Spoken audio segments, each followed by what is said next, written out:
Welcome to Chef Whiskers' kitchen. I'm Chef Whiskers, your favorite feline baker, and today we're making a delicious homemade vanilla cake. Then tie on your apron, wash your hand sand. Let's get started. Before we begin, let's make sure we have everything we need.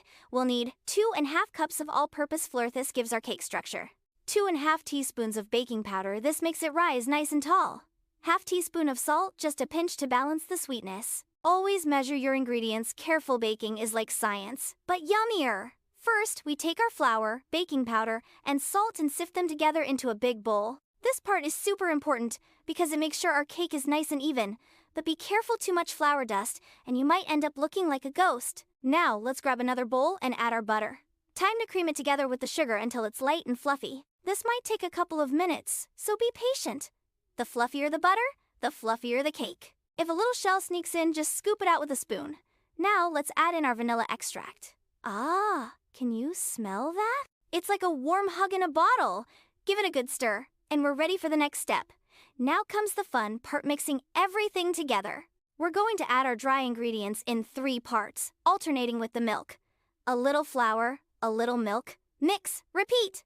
Slow and steady. We don't want flour explosions. Trust me, cleaning flour off fur is no fun. We mix until just combined and overmix, or the cake will be tough instead of soft and fluffy. Look at that, perfectly smooth and ready to bake. Time to get our batter into a cake pan. Make sure you grease the pan first, otherwise we might have a sticky situation. Pour the batter in nice and even, then into the oven. It goes at 350 to 4F, 175 to 4C for about 25 to 30 minutes. Phew, whisking is hard work. Now we wait while it bakes. Smelling this cake as it cooks is the hardest part. But trust me, it'll be worth it. Ding! Our cake is done. Let's take it out and let it cool for a bit. Patience.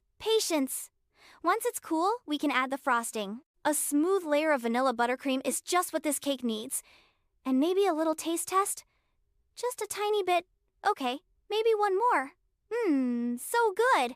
Now we can add some sprinkles, fresh fruit, or whatever makes your tail curl with happiness. And there you have it, a perfect homemade vanilla cake. Fluffy, moist, and absolutely delicious! I had so much fun baking with you today.